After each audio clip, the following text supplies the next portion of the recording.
अस्सलाम वालेकुम, I am Arusa Ramzan. Welcome to my fourth lecture DDBMS। उम्मीद करती हूँ कि आप सब खैरियत से होंगे। आज का हमारा लेक्चर जो है वो डिपेंड करता है, हमने देखना है कि हमारे जो डिस्ट्रीब्यूटेड डेटाबेस को हम जब डिज़ाइन करते हैं तो उसमें कौन कौन से इश्यूज़ आते हैं, कैसे हम उन इश्यूज़ को रिजॉल्व कर सकते हैं। और फिर हम ये चेक करेंगे कि हमारे पास जो डिस्ट्रीब्यूटेड डेटाबेस के इश्यूज़ आते हैं वो किस तरह से जो है वो आपस में रिलेट करते हैं। आइए स्टार्ट करते हैं। सबसे पहले हमारे पास जो डिस्ट्रीब्यूटेड डेटाबेस मैनेजमेंट सिस्टम के इश्यूज़ में पहला इशू आता है वो है डिस्ट्रीब्यूटेड डेटाबेस डिज़ाइन। जब भी हम अपनी डिस्ट्रीब्यूटेड डेटाबेस को बनाते हैं, सबसे पहले हम देख लेते हैं डिस्ट्रीब्यूटेड डेटाबेस होती क्या। डिस्ट्रीब्यूटेड डेटाबेस क्या है, हमने पिछले लेक्चर में सीखा कि हमारे पास जो है वो जो डाटा होता है उसको हम अपने डेटाबेस को हर साइट्स के ऊपर स्टोर कराते हैं। फिर हम through a computer network system जो है उन तमाम साइट्स को आपस में इंटरकनेक्ट कर देते हैं ताकि वो अपने डाटा को शेयर कर सकें। फिर हमने कहा कि उसको हम डिस्ट्रीब्यूटेड डेटाबेस कहते हैं। जब हम डिस्ट्रीब्यूटेड डेटाबेस को हम डिज़ाइन करेंगे तो उसका सबसे जो पहला इशू आएगा वो होगा कि how to distribute the database. हमने जो अपनी डेटाबेस है उसको किस तरह से डिस्ट्रीब्यूट किया है। हमने उसके तमाम डाटा को डिस्ट्रीब्यूट किया है, पार्शियली डिस्ट्रीब्यूटेड की है, या हमने जो है वो फुली तौर पर डाटा को डिस्ट्रीब्यूट कर दिया है। हमने किस साइट पे किस टाइप के डाटा को रखा है और हमने किस टाइप के डिज़ाइन को चूज़ किया था। ये तमाम इश्यूज़ डिस्ट्रीब्यूटेड डेटाबेस के अंदर आ सकते हैं। माइट पॉसिबल है कि हमने जिस साइट के ऊपर जो है वो पार्शियली डिस्ट्रीब्यूटेड डेटाबेस रखी थी वहाँ पे जो है वो फुली डिस्ट्रीब्यूटेड डेटाबेस आ सकती थी। तो आपने किस तरह से उसको डिस्ट्रीब्यूट किया और क्या आपके पास जो रिक्वायरमेंट्स थी उसके अंदर कहीं जो है वो पार्शियली डिस्ट्रीब्यूटेड डेटाबेस हो और आपने फुल डिस्ट्रीब्यूटेड डेटाबेस को जो है वो प्लेस कर दिया हो, तो ये आपके पास इशू आ सकता है। और आपने जो डेटाबेस को डिस्ट्रीब्यूट किया था वो किसके बेस पे किया था, तो ये प्रॉब्लम आ सकती है डिज़ाइन में जब आप डिस्ट्रीब्यूटेड डेटाबेस का डिज़ाइन करेंगे। सेकेंड वन है हमारे पास रेप्लिकेटेड है या नॉन रेप्लिकेटेड डेटाबेस डिस्ट्रीब्यूशन है।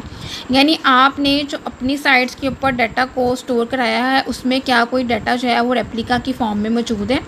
Replica mean copy.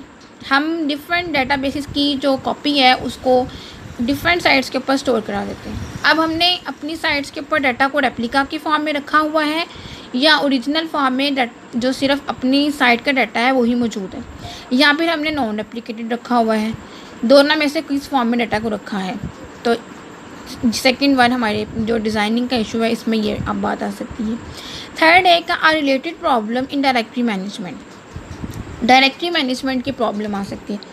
यानी कि आपने जब रेप्लिका की फॉर्म में डाटा को सेकंड साइट के ऊपर स्टोर कराने की कोशिश की तो उस वक्त में उसने उसकी डायरेक्टरी को जो है वो अच्छे से मैनेज किया। डायरेक्टरी मीन कि आप पाथ में एक रास्ता बताते हैं कि आपका जो डाटाबेस है वो कहाँ पे जाके स्टोर होगी। जैसे आप किसी भी सॉफ्टवेयर को जब इंस्टॉल करते हैं, जैसे हम C++ की एग्जांपल लेते हैं, इनिशियल सॉफ्टवेयर होता है, हम उसको स्टोर करते हैं। जब हम उसको इंस्टॉल करने के बाद फर्स्ट टाइम में रन आउट करते हैं, एग्जीक्यूट करने की कोशिश करते हैं, तो हमारे पास जो है वो डायरेक्टरी मैनेजमेंट का प्रॉब्लम आता है। फिर हम उसमें लिखते हैं TC bin इंक्लूड और पूरी फाइल का जो नेम है वो देते हैं। उससे जो है वो उसको एक पाथ मिल जाता है जिसकी मदद से वो सेव आउट हो सकता है। फिर आप उसकी वजह से उसको तलाश कर सकते हैं। तो जब आप डिस्ट्रीब्यूटेड डेटाबेस को डिज़ाइन करेंगे तो अगर आप डायरेक्टरी का ख्याल नहीं रखेंगे, आपको पता नहीं होगा कि आपकी डायरेक्टरी क्या है और आपने इसको कहाँ पे स्टोर कराया था, देन जो है वो इसमें डायरेक्टरी मैनेजमेंट का प्रॉब्लम आ सकता है। तो डिस्ट्रीब्यूटेड डेटाबेस डिज़ाइन जो पहला हमारा इशू है उसमें क्या क्या है कि कैसे डिस्ट्रीब्यूट किया था डेटाबेस को, रेप्लिका बनाए थे या रेप्लिका नहीं बनाए थे, उसके बाद डायरेक्टरी मैनेजमेंट के रिलेटेड प्रॉब्लम आ सकता है।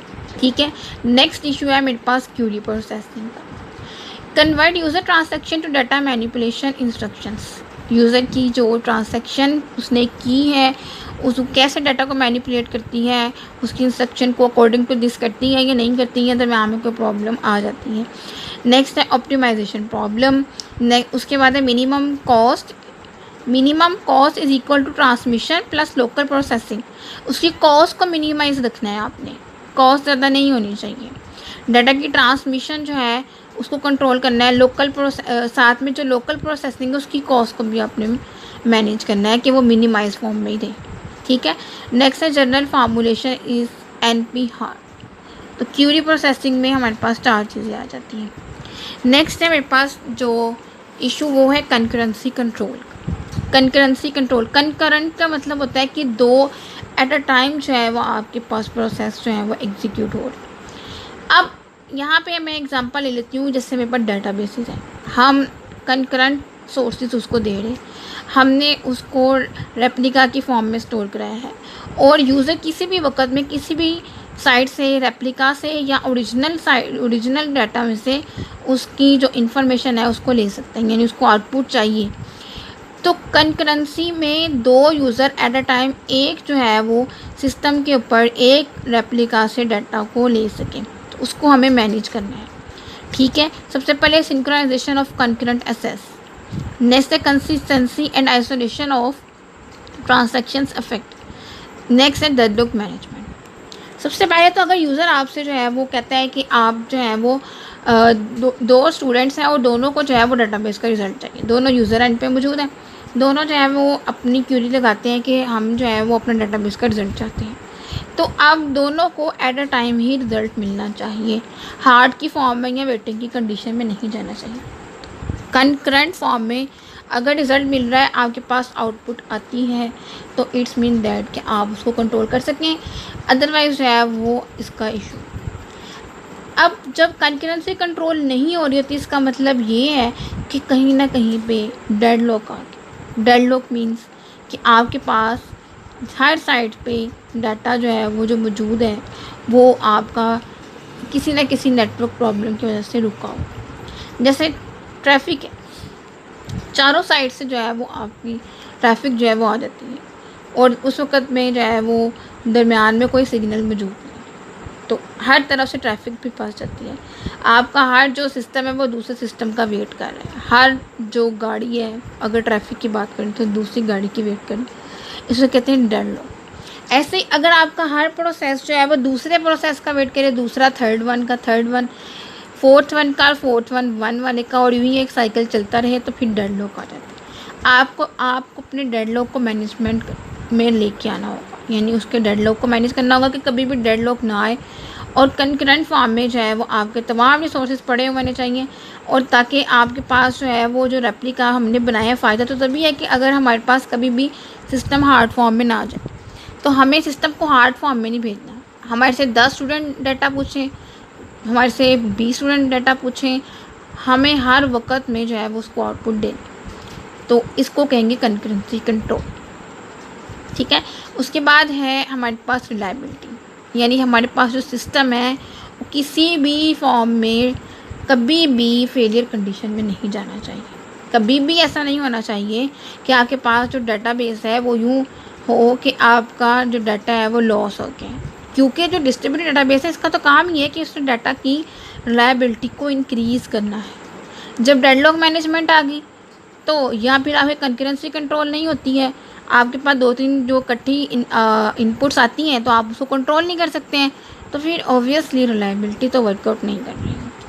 तो रिलायबिलिटी हमें रखनी है, क्योंकि डिस्ट्रीब्यूटेड डेटाबेस का मतलब ये है कि आपका सिस्टम जो है वो कभी क्रैश ना हो, कभी फेलियर कंडीशन में ना जाए, कभी आपके पास डाटा जो है वो यूँ ना हो कि आपके पास डाटा अवेलेबल नहीं है। ठीक है, कहता है how to make the system resilient to failure, atomicity and durability, यानी रिलायबिलिटी आपको कैसे आप अपने सिस्टम को रिलायबल रख सकते हैं, कैसे बचा सकते हैं कि वो फेलियर कंडीशन में ना जाए। उसके बाद एटॉमिसिटी एंड ड्यूरेबिलिटी को भी आपने कंट्रोल करना है अपनी रिलायबिलिटी के अंदर। ठीक है, नेक्स्ट है मेरे पास issues operating system support, operating system which proper support for database operation, dichotomy between general purpose processing requirements and database processing requirements। ये ऑपरेटिंग सिस्टम सपोर्ट का इशू आ सकता है कि आप फॉर एग्जांपल जो एप्लीकेशन यूज़ कर रहे थे वो आपका जो सिस्टम है वो उसको सपोर्ट नहीं करता है, तो आपको उसके अकॉर्डिंगली अपने ऑपरेटिंग सिस्टम को मैनेज करना होगा। जो भी आप एप्लीकेशन यूज़ करेंगे आपको चेक करना पड़ेगा पहले कि आपको ऑपरेटिंग सिस्टम उसको मैनेज करता है या नहीं।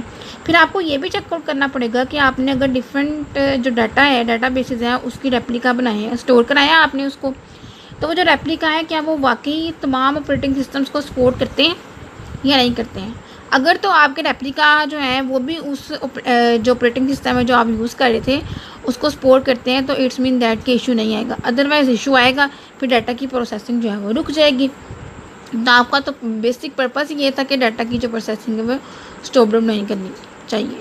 तो ये भी जो है वो डिस्ट्रीब्यूटेड डेटाबेस के अंदर इशू आ सकता है। फिर उसके बाद आता है ओपन सिस्टम। इसमें क्या है, हमारे पास डिस्ट्रीब्यूटेड मल्टी डेटाबेस सिस्टम, मोर प्रोबेबल सिनेरियो, पैरेलल इश्यूज़। हमें इसके अंदर ये देखना है कि आपका जो सिस्टम है वो मल्टी डेटाबेसेस को डिस्ट्रीब्यूटेड फॉर्म में लेके आता है या नहीं लेके आता, और तमाम लोग उसको इजीली असेस कर सकें। ठीक है, ओपन सोर्स हो, सभी इजीली उसको असेस कर सकें, उसको समझ सकें। उस वक्त में एक वक्त में बहुत सारे जो आपके डेटाबेसेस हैं उसको रन कर सकें। एक वक्त में बहुत सारी जो उसके एप्लीकेशन उसमें आपने एग्जीक्यूट करनी थी वो होनी चाहिए। तो ये इश्यूज़ जो हैं वो नहीं आने चाहिए। ठीक है, ये टोटल इश्यूज़ थे जो डिस्ट्रीब्यूटेड डेटाबेस के थे। अब हम नेक्स्ट चेकआउट करते हैं कि ये तमाम जो डिस्ट्रीब्यूटेड डेटाबेस के इश्यूज़ हैं वो किस तरह से आपस में रिलेशनशिप रखते हैं। यानी अगर आपके पास एक सिंगल भी इसमें से इशू क्रिएट होता है या एक सिंगल भी इसमें से प्रॉब्लम आता है डिस्ट्रीब्यूटेड डेटाबेस में, तो इट्स मीन दैट के सारे प्रॉब्लम्स आएंगे। इट्स मीन दैट कि आपको जो एक प्रॉब्लम आता है उसको उस वक्त में ही रिजॉल्व करना होगा। आप यूँ नहीं कर सकते कि अगर आपके पास जो है वो एक इशू आ रहा है तो आप उसको इग्नोर कर दें और आप जो है वो नेक्स्ट मूव कर जाएं। चलें देखते हैं। जैसे कह रहा है कि डायरेक्टरी मैनेजमेंट, डायरेक्टरी जो है वो अटैच किया हुआ है उसने एरोसाइन से क्यूरी प्रोसेसिंग के साथ। यानी अगर डायरेक्टरी मैनेजमेंट का इशू आएगा तो क्यूरी प्रोसेसिंग का इशू भी आएगा। क्यूरी प्रोसेस नहीं होगी, यानी आपने डायरेक्टरी से गलत दी थी, आपने डायरेक्टरी को मैनेज ही नहीं किया था जब आपने अपनी एप्लीकेशन को एग्जीक्यूट करना था, तो फिर क्यूरी कैसे एग्जीक्यूट होगी? क्यूरी भी एग्जीक्यूट नहीं होगी, क्यूरी में भी प्रॉब्लम आएगी। तो क्यूरी की प्रोसेसिंग में कोई प्रॉब्लम ना आए और इजीली एग्जीक्यूट हो जाए, तो उसके लिए हमें जो है वो डायरेक्टरी को पहले मैनेज करना होगा।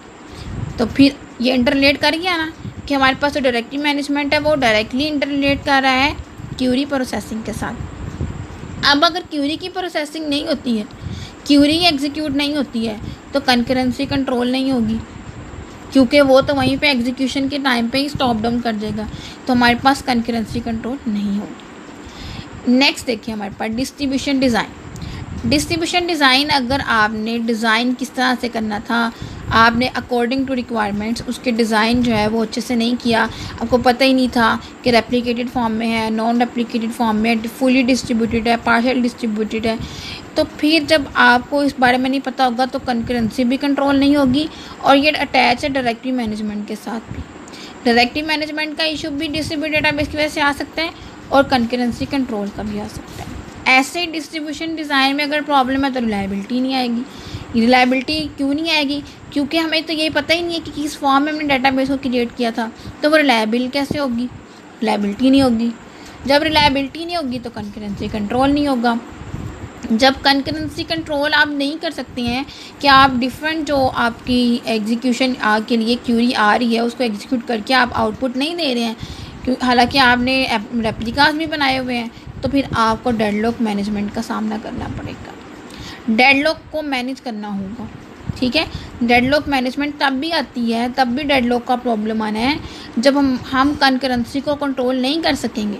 अगर कंकरेंसी को उसी वक्त में आप कंट्रोल कर लेंगे तो डेडलॉक मैनेजमेंट का प्रॉब्लम नहीं आएगा। तो ये था हमारे पास रिलेशनशिप बिटवीन द इश्यूज़, जिसमें हमने देखा कि हमारे पास जो है वो डिस्ट्रीब्यूटेड डेटाबेस के अंदर कितने इश्यूज़ आ सकते हैं। ठीक है, डायरेक्टरी मैनेजमेंट का इशू है, क्यूरी प्रोसेसिंग का है, डिस्ट्रीब्यूशन डिज़ाइन का है, रिलायबिलिटी का है, कंकरेंसी कंट्रोल का है, डेडलॉक मैनेजमेंट का है। और हर एक इशू जो है वो दूसरे इशू के साथ इंटरलेट किए हुए हैं। अगर एक भी इशू आया तो सारे इश्यूज आएंगे, अगर एक भी इशू को कंट्रोल नहीं किया तो सेकंड इशू आ जाएगा। यानी किसी भी एक इशू की वजह से आप अपनी पूरी की पूरी डेटाबेस को खो देंगे और पूरी की पूरी डेटाबेस जो है वो वर्किंग कंडीशन से बाहर आ जाएगी, वो वर्कआउट ही नहीं करेगी। तो हमें क्या करना है, इन सबको पहले मैनेज करना है।